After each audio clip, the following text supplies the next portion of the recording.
Avorter un enfant au-delà de 24 semaines de grossesse sans aucune restriction, c'est la nouvelle loi qui vient d'être promulguée dans le Massachusetts. Le texte permet d'éliminer l'enfant presque jusqu'au terme. Cette loi a été signée par une gouverneure qui se revendique en plus publiquement catholique. Face à cette trahison, les évêques ont décidé de parler fort.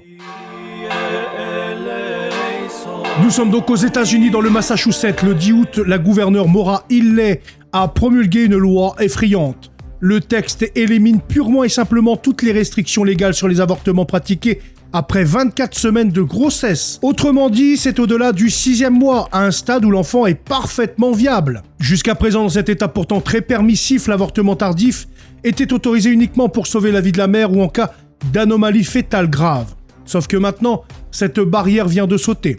Il suffit que le médecin juge la procédure médicalement nécessaire selon sa propre appréciation. Et ce n'est pas terminé, ces avortements très tardifs n'ont même plus l'obligation d'être pratiqués dans un cadre hospitalier.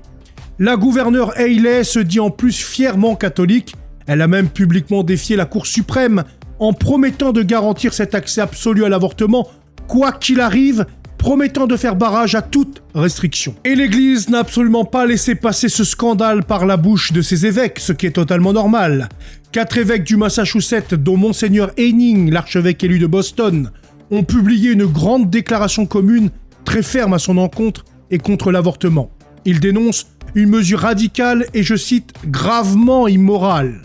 En réponse à cette culture de mort, ils appellent la communauté à prier pour un renouveau du respect de la vie, reprenant explicitement l'intention de prière du pape Léon XIV. Tous ces pasteurs rappellent donc que la dignité humaine ne se négocie pas, peu importe toutes les pressions politiques qu'il peut y avoir.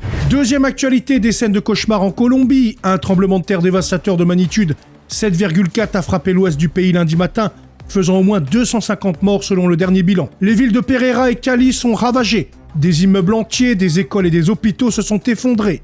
Les secouristes fouillent les décombres à main nue, réclamant même par moments le silence absolu pour espérer entendre les derniers survivants. Face à cette tragédie qui a jeté des milliers de familles à la rue, le nouveau président Abelardo de la Espriella s'est rendu sur place tandis que les hôpitaux et les morgues sont malheureusement déjà saturés. N'oubliez pas de prier pour eux et leurs familles. Troisième actualité, en Allemagne, la confusion doctrinale se poursuit de plus belle.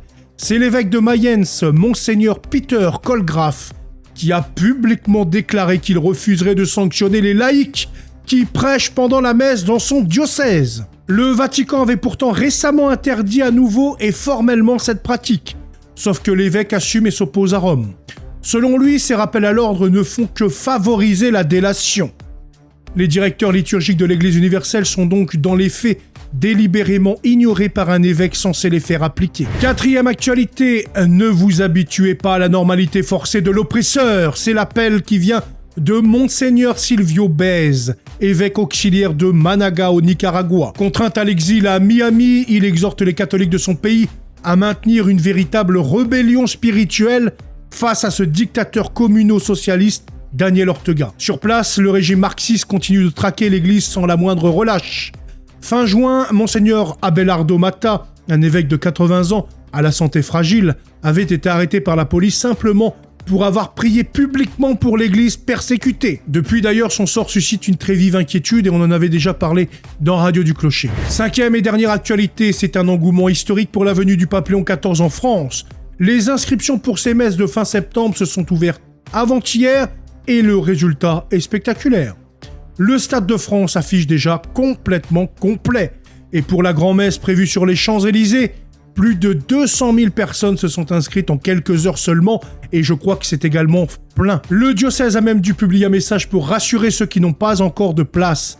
Des espaces resteront accessibles sans inscription pour cet événement totalement gratuit. C'est une mobilisation magnifique qui fait du bien à voir en France et qui rappelle qu'il y a encore beaucoup de catholiques. Revenons maintenant en l'an 235 sur l'île de Sardaigne. Les mines de sel, la chaleur étouffante, le travail forcé. C'est l'enfer de l'exil. 2 hommes y partagent pourtant la même souffrance, condamnés par l'empereur romain Maximin le Thrace. Le premier, c'est le pape Pontien. Le second s'appelle Hippolyte. Quelques années plus tôt, ces 2 hommes étaient les pires adversaires. Hippolyte est alors un prêtre très très brillant, l'un des esprits les plus cultivés de l'Église de Rome, auteur de traités de théologie rigoureux et farouche défenseur de la doctrine. Mais malheureusement, comme nous le voyons aujourd'hui, Son intelligence a nourri son intransigeance. Scandalisé par le pape Calixte, qu'il juge trop clément envers les pécheurs et les unions entre esclaves et patriciens, saint Hippolyte s'est rebellé. Il a donc refusé l'autorité légitime. Il a formé sa propre communauté dissidente, s'opposant durement à la papauté. Mais la persécution va venir tout balayer. Arrêté par l'empereur, Hippolyte est déporté avec le pape légitime. Dans la boue et l'épuisement des mines, l'orgueil du théologien va fondre face au martyr qui s'annonce. Touché par la grâce, saint Hippolyte se réconcilie pleinement avec Pontien.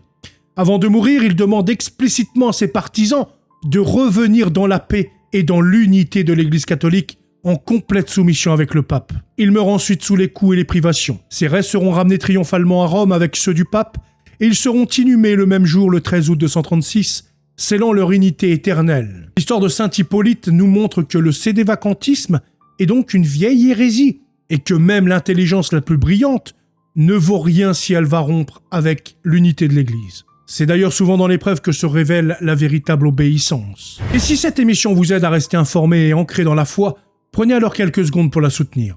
Mettez un pouce bleu, abonnez-vous et activez la cloche pour ne manquer aucune vidéo. N'hésitez pas non plus à partager l'émission autour de vous et à laisser un commentaire, cela aide énormément la chaîne. Et pour ceux qui souhaitent soutenir directement Radio du Clocher, vous trouverez les liens PayPal et Tipeee dans le commentaire épinglé. En tout cas, merci à vous tous pour ce soutien et cette aide pour que Radio du Clocher grandisse. Tournons-nous maintenant vers la parole de Dieu. Voici l'évangile selon saint Matthieu, au chapitre 18, verset 21, jusqu'au chapitre 19, verset 1. Un évangile très long pour aujourd'hui. En ce temps-là, Pierre s'approcha de Jésus pour lui demander « Seigneur, lorsque mon frère commettra des fautes contre moi, combien de fois dois-je lui pardonner? Jusqu'à 7 fois ?» Jésus lui répondit « Je ne te dis pas jusqu'à 7 fois, mais jusqu'à 70 fois 7 fois. Ainsi, le royaume de cieux est comparable à un roi qui voulut régler ses comptes avec ses serviteurs. Il commençait quand on lui amena quelqu'un qui lui devait 10 000 talents, c'est-à-dire 60 millions de pièces d'argent. Comme cet homme n'avait pas de quoi rembourser, le maître ordonna de le vendre avec sa femme, ses enfants et tous ses biens en remboursement de sa dette. Alors, tombant à ses pieds, le serviteur demeurait prosterné et disait « Prends patience envers moi et je te rembourserai tout !» Saisi de compassion, le maître de ce serviteur le laissa partir et lui remit sa dette. Mais en sortant, ce serviteur trouva un de ses compagnons qui lui devait 100 pièces d'argent. Il se jeta sur lui pour l'étrangler en disant « Rembourse ta dette !» Alors, tombant à ses pieds, son compagnon le suppliait « Prends patience envers moi et je te rembourserai !» Mais l'autre refusa et le fit jeter en prison jusqu'à ce qu'il ait remboursé ce qu'il devait. Ses compagnons, voyant cela, furent profondément attristés et allèrent raconter à leur maître tout ce qui s'était passé. Alors celui-ci fit appeler et lui dit « Serviteur mauvais, je t'avais remis toute cette dette parce que tu m'avais supplié. Ne devais-tu pas à ton tour avoir pitié de ton compagnon, comme moi-même j'avais eu pitié de toi ?» Dans sa colère, son maître le livra au bourreau, jusqu'à ce qu'il eût remboursé tout ce qu'il devait.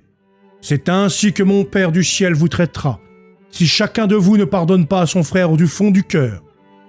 Lorsque Jésus eut terminé ce discours, il s'éloigna de la Galilée et se rendit dans le territoire de la Judée, au-delà du Jourdain. Place maintenant aux commentaires. Eh bien, face à la trahison, à la méchanceté ou à l'offense, notre première réaction est bien souvent la colère. C'est profondément humain. Mais Saint Jean Chrysostome nous offre un tout autre regard sur cet évangile. Il explique que lorsqu'un frère prêche contre nous, nous devrions certes nous affliger pour lui, mais aussi nous réjouir pour nous-mêmes. Pourquoi nous réjouir pour nous-mêmes ?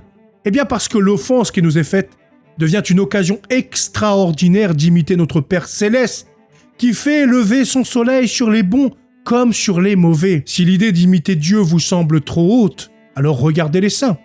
Pensez à Joseph, vendu comme esclave par ses propres frères, qui utilisera plus tard tout son pouvoir pour les sauver de la famine. Pensez à Moïse, insulté par son peuple, mais qui supplie Dieu de les épargner. Pensez encore à Saint Étienne, écrasé sous les pierres, qui va utiliser son dernier souffle pour pardonner à ses bourreaux. En pardonnant, nous éteignons les flammes de la haine. Surtout, la parabole nous rappelle que nos propres péchés envers Dieu constitueront toujours une dette infiniment plus lourde que la petite offense de notre prochain envers nous. Aujourd'hui, le monde voudrait nous enfermer dans la rancune et dans la destruction de l'autre. Le Christ, lui, nous libère par le pardon. Refusons de nous laisser dévorer par l'amertume comme des hommes sans foi, même face aux trahisons de notre temps, car c'est par une charité infatigable que notre foi témoignera toujours le plus fort. Chers frères et sœurs, prions maintenant tous ensemble si vous le voulez bien. Seigneur Jésus, nous te prions aujourd'hui, spécialement pour toutes les victimes du terrible tremblement de terre en Colombie. Seigneur, apporte ton réconfort à ceux qui ont tout perdu, et s'il te plaît, accueille tous les défunts dans ta lumière. Nous te confions aussi l'Église du Nicaragua et son clergé persécuté, afin qu'il garde courage face à l'oppression et à l'injustice. Seigneur, enfin donne à ceux qui écoutent la force de défendre la vie humaine, de sa conception à sa fin naturelle, face aux lois toujours plus cruelles de ce monde. Enseigne-nous également à pardonner inlassablement, toi qui vis et règnes pour les siècles des siècles. Amen. Au nom du Père et du Fils et du Saint-Esprit. Amen. À demain sur Radio du Clocher. Et que la grâce du Seigneur vous garde tous dans sa paix.